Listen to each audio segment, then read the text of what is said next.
पिछला टेलीफोन उसके लिए परेशानी भरा था तो दूसरा फ़ोन तो उसे खौफजदा करने के लिए काफ़ी था। दोनों टेलीफोन दिन के वक्त आए थे, तब जब उसका हस्बैंड सिकंदर अपने ऑफिस में था और वह घर पर अकेली थी। मिसेस सिकंदर, फ़ोन पर एक अजनबी औरत की आवाज़ सुनाई दी। हाँ, बोल रही हूँ। आप कौन हैं? मिसेस सिकंदर ने कहा। एक दोस्त हूँ, मकसद है आपकी मदद करना। क्या आप सलिली को जानती हैं? उसने पूछा। तो क्या आप सलिली हैं? मिसेस सिकंदर ने पूछा। नहीं मिसेस सिकंदर, सलिली तो आपके शौहर की सेक्रेटरी का नाम है। मिस्टर सिकंदर और सलिली के बीच जो चल रहा है वह आपके लिए ठीक नहीं है। मेरा फ़र्ज़ है कि मैं आपको सही हालात की जानकारी दे दूं। मिसेस सिकंदर गुस्से से चिल्लाईं, यह सब फालतू बकवास है। सलिली मेरे शौहर की सेक्रेटरी ज़रूर है, वह उसका जिक्र भी करते हैं, पर उनका उससे कोई चक्कर है, यह बात बिल्कुल गलत है। सलिली को दिल की बीमारी है, इसलिए वह उससे हमदर्दी रखते हैं। अब की बार तो वह कह रहे थे अगर अब उसने ज़्यादा छुट्टियां ली तो उसे नौकरी से निकाल देंगे। दूसरी तरफ से औरत की जहरीली हंसी की आवाज़ आई। हाँ, आप यह सच कह रही हैं मिसेस सिकंदर, सलिली को दिल की बीमारी है, लेकिन वह दूसरी तरह की दिल की बीमारी है। वैसे मुझे सलिली से कोई जलन नहीं है, मैं तो बस आपका भला चाहती हूँ। आप यह मालूम करने की कोशिश करें कि जब आपके शौहर पिछले महीने बिजनेस के सिलसिले में सिंगापुर गए थे, उस वक्त उनकी खूबसूरत सेक्रेटरी सलिली कहाँ थी? आप हद से आगे बढ़ रही हैं मैडम, अपनी बेहुदा बकवास बंद कीजिए। गुस्से से मिसेस सिकंदर ने फ़ोन रख दिया। दोनों हाथों से सिर थामकर मिसेस सिकंदर सोच में डूब गईं। उन्हें याद आया जब पिछले महीने सिकंदर बिजनेस के लिए सिंगापुर गया था तो उसने उसे सिंगापुर के उस होटल का नाम बताया था जहां वह ठहरने वाला था। लेकिन एक ज़रूरी काम के सिलसिले में जब उसने सिकंदर को होटल फ़ोन किया था तो होटल से बताया गया था कि सिकंदर नाम का कोई आदमी उनके होटल में नहीं ठहरा है। उस वक्त उसने सोचा था कि सिकंदर ने किसी वजह से होटल बदल लिया होगा, लेकिन अब सिकंदर से उसकी शादी किसी रोमांस का नतीजा नहीं थी। उसे कहीं देखकर सिकंदर ने उसके हुस्न की तारीफ की तो वह सोच में पड़ गई थी। वह सिकंदर से उम्र में बड़ी थी, देखने में भी कोई खास अच्छी नहीं थी। उसे अपने हुस्न के बारे में कोई गलतफहमी नहीं थी। सिकंदर ने उससे शादी सिर्फ इसलिए की थी कि वह एक बड़ी दौलत और जायदाद की वारिस थी। पिछले 14 साल से वह सिकंदर के साथ एक अच्छी ज़िंदगी गुजार रही थी। सिकंदर देखने में स्मार्ट था और बेहद जरीन भी। उसने रोमा की दौलत को इस तरह बिजनेस में लगाया कि कारोबार चमक उठा। बिजनेस खूब फल फूल रहा था। 14 साल के अरसे में उनकी शादी को एक शानदार कारोबारी समझौता कहा जा सकता था। दोनों एक दूसरे से खुश थे और इस कामयाब फायदेमंद कॉन्ट्रैक्ट को तोड़ने पर राजी नहीं थे। दोनों ही खुशहाल जिंदगी बसर कर रहे थे। शाम को सिकंदर की वापसी पर रोमा ने फ़ोन कॉल के बारे में कुछ नहीं बताया। एक हफ्ता आराम से गुजरा। इस बार किसी आदमी का फ़ोन था जिसने उसे दहशतजदा कर दिया। उसने घबरा कर पूछा, आप कौन हैं? इस बारे में आपको फ़िक्र करने की ज़रूरत नहीं है। जो मैं कह रहा हूँ उसे ध्यान से सुनो मिसेस सिकंदर। मैं एक पेशेवर कातिल हूँ। मैं मोटी रकम के बदले किसी का भी कत्ल कर सकता हूँ। शायद यह जानकर आपको ताज्जुब होगा कि आपके शौहर सिकंदर ने आपको कत्ल करने के लिए मुझे 10 लाख रुपए की ऑफ़र दी है। रोमा डर कर चिल्लाई, तुम पागल हो गए हो या मजाक कर रहे हो? मेरा शौहर हरगिज ऐसा नहीं कर सकता। मर्दाना आवाज़ फिर उभरी, अगर आपको आपके शौहर के ऑफ़र के बारे में न बताता तो शायद मैं पागल कहलाता। मैं हर काम बहुत सोच समझ कर करता हूँ, इसीलिए आपको बता रहा हूँ। 10 लाख का ऑफ़र मिलने के बाद मैंने अपने शिकार के बारे में जानकारी हासिल की और आप तक पहुंचा।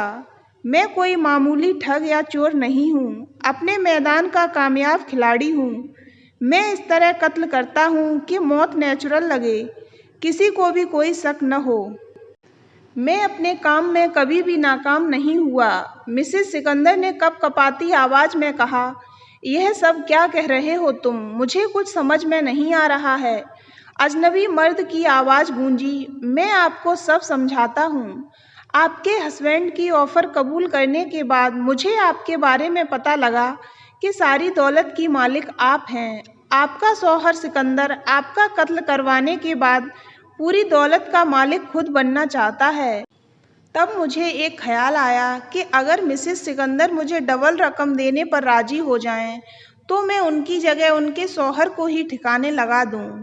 आप क्या कहती हैं मिसेस सिकंदर इस बारे में? मिसेस सिकंदर खौफ से चीखीं, तुम एकदम पागल आदमी हो। मैं पुलिस को खबर कर रही हूँ।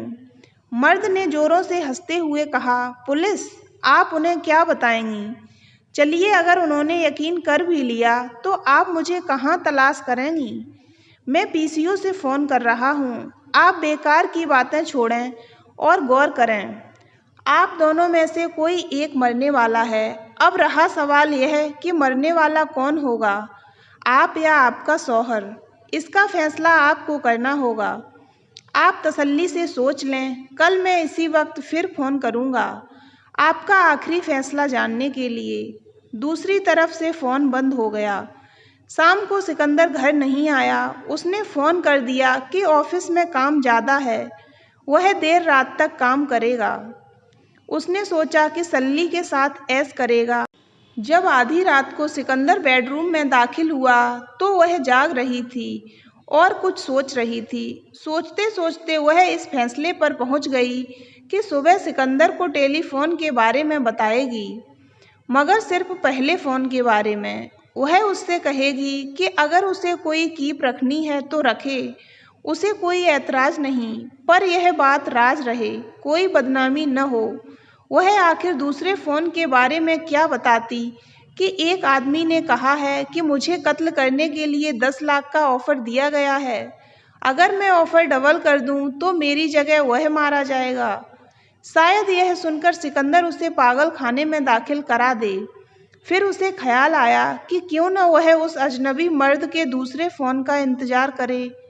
हो सकता है बातचीत के दौरान उसकी कोई ऐसी गलती पकड़ में आ जाए जिसकी वजह से सिकंदर और पुलिस दोनों को उसकी बात का यकीन हो जाए। फिर उसे पागल खाने में डालने की ज़रूरत नहीं पड़ेगी। लेकिन उसे लगा कि पहले फ़ोन के बारे में भी बताने की क्या ज़रूरत है। वह उसकी कहानी सुनकर खूब हंसेगा, अफेयर से इनकार करेगा और चौकन्ना हो जाएगा। जैसे जैसे वह सोच रही थी, उसे लग रहा था कि फ़ोन करने वाला आदमी पागल है। आखिर सिकंदर उसका कत्ल क्यों करवाएगा? वह खुद बूढ़ा हो रहा है, तौन निकल आई है, अब क्या इश्क लड़ाएगा? पर यह बात भी सच है कि वह उसे तलाक नहीं दे सकता, क्योंकि सारी दौलत उसके हाथ से निकल जाएगी। पर अचानक एक ख्याल ने उसे डरा दिया कि अगर आज वह मर जाती है तो सारी दौलत का मालिक सिकंदर खुद होगा। इस तरह उसे अपनी बीवी से छुटकारा मिल जाएगा और वह सल्ली से शादी करने के लिए भी तैयार हो जाएगा। इसी सोच विचार में सारी रात कट गई। दूसरे दिन जब फ़ोन की घंटी बजी तो उसी मर्दाना आवाज़ ने पूछा, मैडम आपने क्या फ़ैसला किया? रोमा पसीने से भीग गई। उसने कहा, मैं तैयार हूँ, मैं तुम्हें 20 लाख रुपए दूंगी, तुम शिकार को बदल दो। पर शिकार सिकंदर नहीं, सलिली होगी।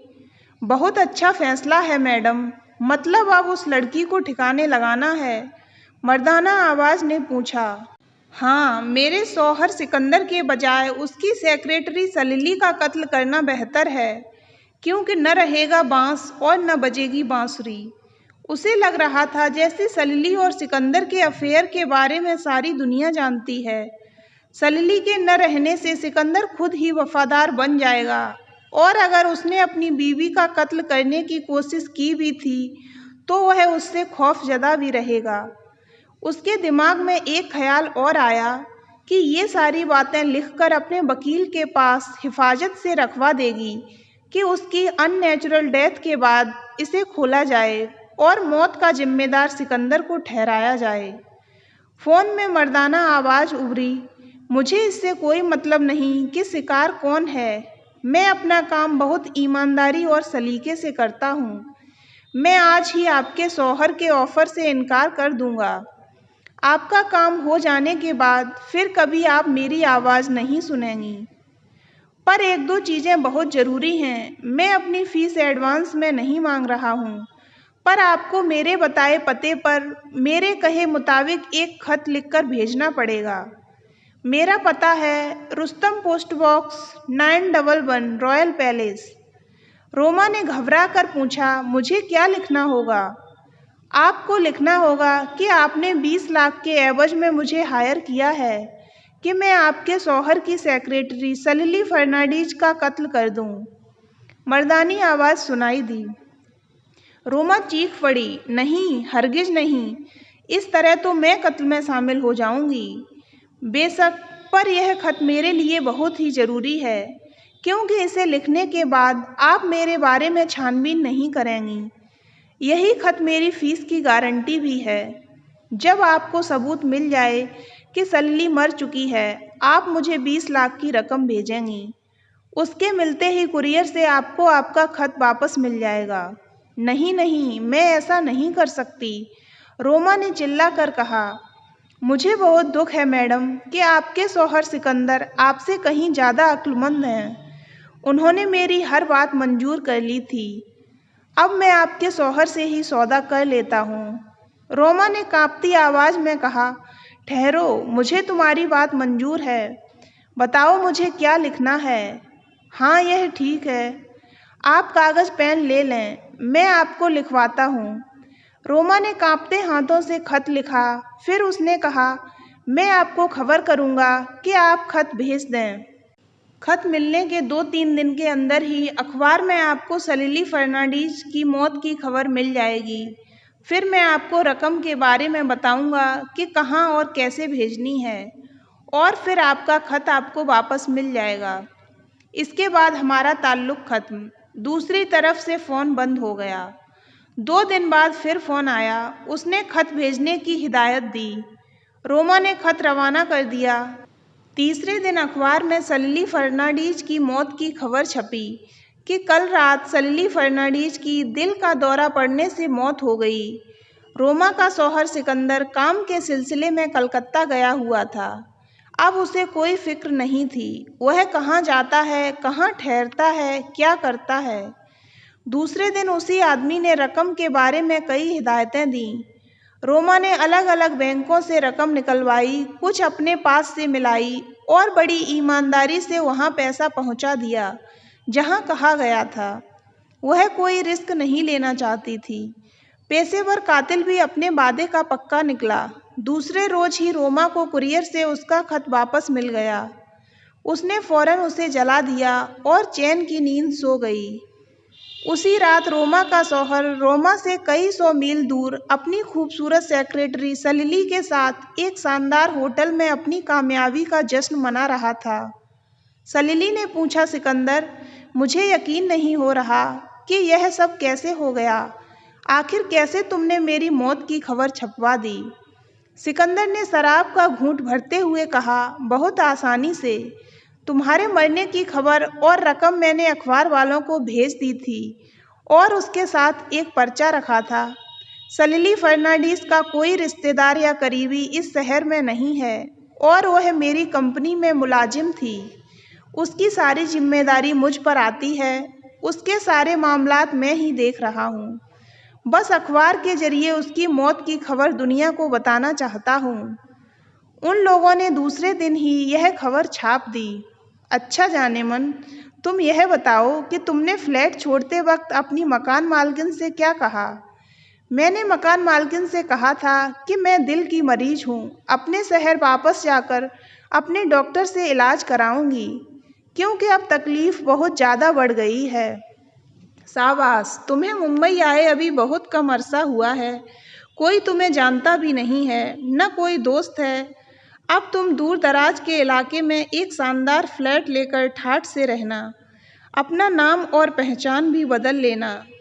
रोमा से मिले 20 लाख रुपए मैं किसी बिजनेस में लगा दूंगा, ताकि हर महीने गुजारे के लिए अच्छी खासी रकम मिलती रहे। डार्लिंग, तुम कितने अच्छे हो, सारी रकम मेरे नाम पर लगा रहे हो। क्यों नहीं डियर, पहली बार टेलीफोन करने वाली तुम खुद थी, तुम्ही ने तो प्लान कामयाब बनाया। मगर सिकंदर, सारी प्लानिंग तो तुम्हारी थी। तुमने कितनी कामयाबी से आवाज़ बदलकर कातिल का रोल अदा किया। तुम्हारी आवाज़ सुनकर मैं भी धोखा खा गई थी। तुम वाकई में बहुत बड़े कलाकार हो। चलो फालतू बातें छोड़ो, अब हमारे मिलने में कोई रुकावट नहीं रहेगी। टूर का बहाना करके मैं तुम्हारे पास आ जाया करूँगा और उधर रोमा अपनी दौलत पर नाज करते हुए चैन से सोएगी। अब मुझ पर शक भी नहीं करेगी। तो दोस्तों, अगर आपको ये कहानी अच्छी लगी हो तो वीडियो को लाइक करें और ऐसी ही अन्य कहानियाँ सुनने के लिए हमारे चैनल को सब्सक्राइब अवश्य करें।